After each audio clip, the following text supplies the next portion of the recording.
আগামীতে কোনোদিন হয়তো আমাদের শুনতে হবে জামায়াতে ইসলাম এই দেশের স্বাধীনতার পক্ষে যুদ্ধ করেছিলেন।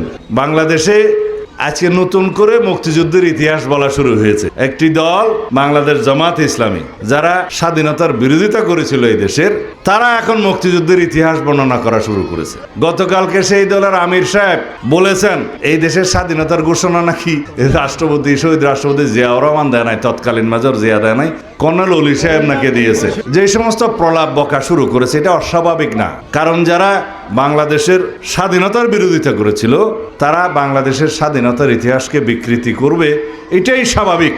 বাংলাদেশের মানুষ জানে আজকে তারা যে নবরূপে নিজেদেরকে মুক্তিযোদ্ধার দল হিসেবে প্রতিষ্ঠা করতে চায় সেটা একটা প্রতারণা। এবং তারা বলছে তাদেরও নাকি একজন মুক্তিযোদ্ধা আছে, একজন মুক্তিযোদ্ধাকে তাদের জোটে যোগদান করিয়েছে, অন্য কথায় বলতে গেলে ভাড়া নিয়েছে বলে তারা সাইনবোর্ড দেখাচ্ছে তাদেরও একটা মুক্তিযোদ্ধা আছে, এবং সেই মুক্তিযোদ্ধাকে তারা বাংলাদেশের স্বাধীনতার ঘোষকও বানাচ্ছে। এদেশের মুক্তিযোদ্ধারা সেটা অবশ্যই মেনে নেবে না এবং তারা প্রতিবাদ জানাবে, আমি বিশ্বাস করি। বাংলাদেশের স্বাধীনতার ইতিহাস নিয়ে যারা বিভ্রান্তি সৃষ্টি করতে চায়, মিথ্যা তথ্য দিতে চায়, স্বাধীনতার ইতিহাসকে যারা বিকৃত করতে চায়, তাদেরকে ধিক্কার জানানো, নিন্দা জানানো, খুব শালীন ভাষায় সেই নিন্দাটা জানালাম, তীব্র প্রতিবাদও জানালাম দলের পক্ষ থেকে।